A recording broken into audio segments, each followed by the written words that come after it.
Halo teman-teman ATLM Indonesia. Nah, kali ini ada sebuah produk yang di hadapan kita, yaitu minuman kaleng ya, minuman kaleng Hemapiton C1000 with buffer vitamin C.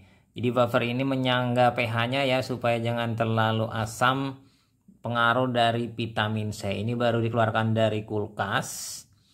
Nah, di sini ada, kita perdekat ya, ini ada logo MUI ya, halal. Kemudian help suplemen, ini suplemen untuk kesehatan ya. Help maintenance body immune system flavor orange. Jadi di sini mampu memperbaiki ya, terutama pada sistem imun tubuh. Jadi rasa orange. Nah, kita tahu bahwa di era-era pandemi COVID-19 ini kita perlu namanya asupan vitamin ya, vitamin C yang dapat memelihara tubuh agar tubuh tetap fit dan sehat.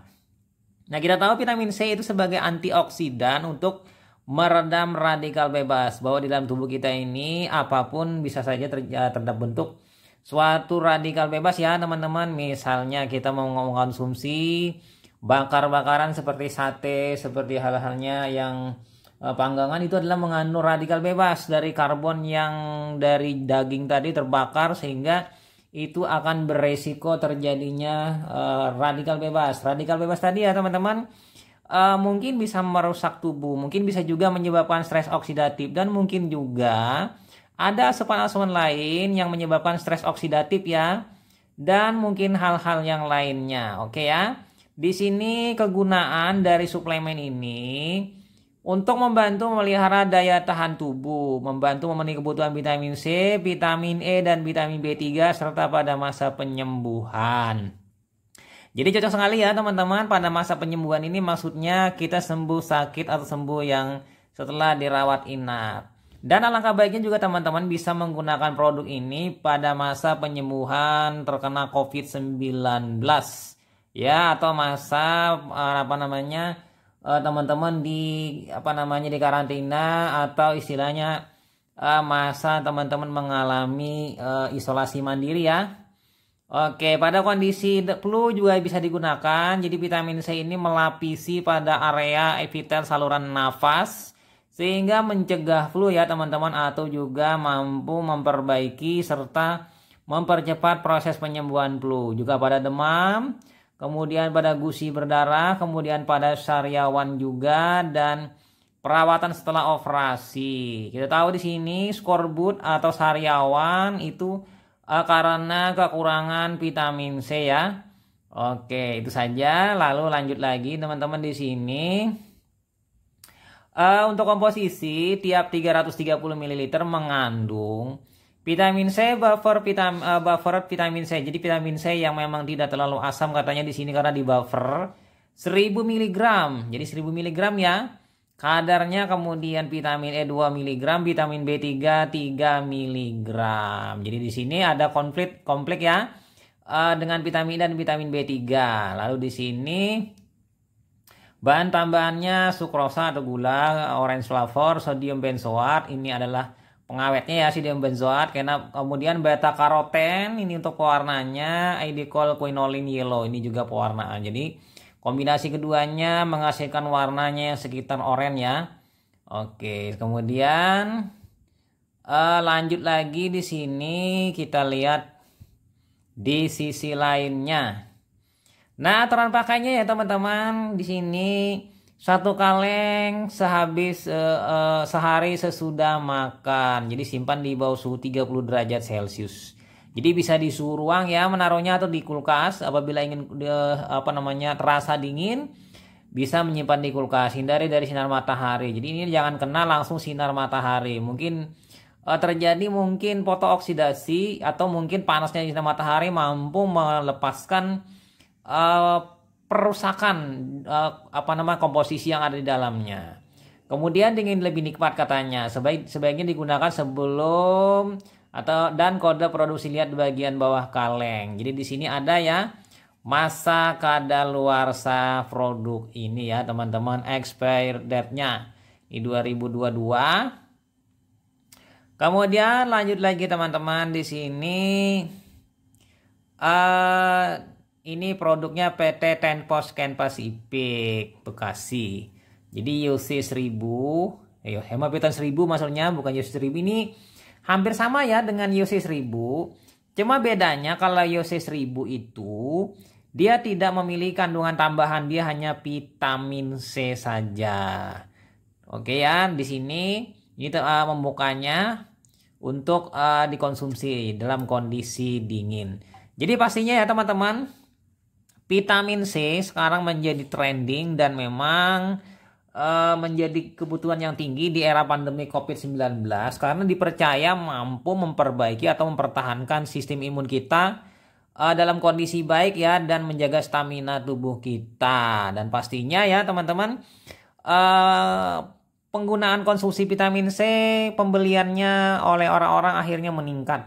Konsumsinya dalam bentuk tablet bisa, ada yang menggunakan dalam bentuk larutan yang effervescent, atau juga dalam bentuk larutan kaleng seperti ini, atau juga yang tablet hisap, atau yang bentuk-bentuk yang lain misalnya injeksi. Tergantung ya teman-teman ya. Penggunaannya boleh-boleh saja, tapi jangan melebihi dosis. Walaupun kita tahu vitamin C ini diserap oleh tubuh, kemudian diserap dalam bentuk vitamin C, asam ascorbic acid. Tapi nanti apabila kelebihan maka akan dibuang oleh tubuh dalam bentuk vitamin C langsung melalui urin atau metabolitnya berupa oksalat. Nah, apabila oksalat itu ketemu ya teman-teman dengan kalsium, maka akan menjadi sebuah batu, yaitu cikal bakal batu, yaitu kalsium oksalat. Jadi konsumsi vitamin C berlebihan itu berisiko pembentukan batu di saluran kemih. Jadi hati-hati ya teman-teman, penggunaannya jangan berlebihan. Walaupun tiap orang berbeda-beda, orang dengan masa penyembuhan itu vitamin C-nya kebutuhannya meningkat. Atau masa kena penyakit misalnya flu, itu akan berbeda dengan orang yang memang dalam kondisi sehat, aktivitasnya minimal, dia perlu asupan vitamin C yang sedikit saja. Misalnya melalui buah dan melalui makanan sudah tercukupi. Tapi bila tidak mencukupi, dia harus menambahkan tambahan vitamin C dosis tinggi, yaitu dari suplemen. Jadi suplemen ini maksudnya adalah tambahan apabila kita kekurangan ya, gitu ya, seperti itu teman-teman. Oke ya, kemudian lagi kita tahu bahwa vitamin C ini kan salah satunya dia bisa mampu mengendalikan atau prekursor dari pembentukan kolagen ya. Kolagen itu biasanya digunakan untuk struktur atau dasar untuk kulit ya. Jadi kulit akan lebih baik dan halus. Ini lebih banyak digunakan dalam proses kecantikan ya. Jadi banyak orang-orang menginjeksi vitamin C ya untuk kecantikan dan kehalusan kulit. Juga dia mengkonsumsi vitamin C dalam bentuk minuman. Jadi sah-sah saja, tidak masalah, cuma hati-hati efek sampingnya bila berlebihan. Nah, kira-kira itu saja teman-teman mengenai pemberian vitamin C. Dan pastinya lagi satu lagi yang belum saya bahas ini. Vitamin C ini bersifat asam ya, asam ascorbic, jadi asam.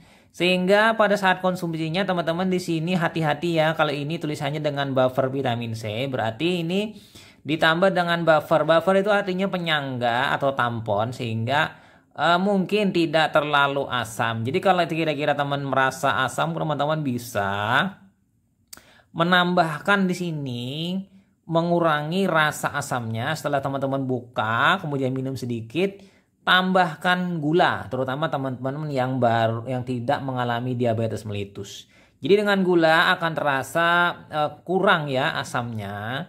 Dan teman-teman pastinya lagi di sini hati-hati ya, karena orang dengan gejala MAH atau gejala gangguan pada saluran cerna atas, yaitu gangguan pada asam lambung, masuknya vitamin C ini adalah malah memberi efek buruk pada orang-orang dengan gejala lambung, karena mungkin ya itu tadi menaikkan gejala asam lambungnya, karena sama-sama bersifat asam ya.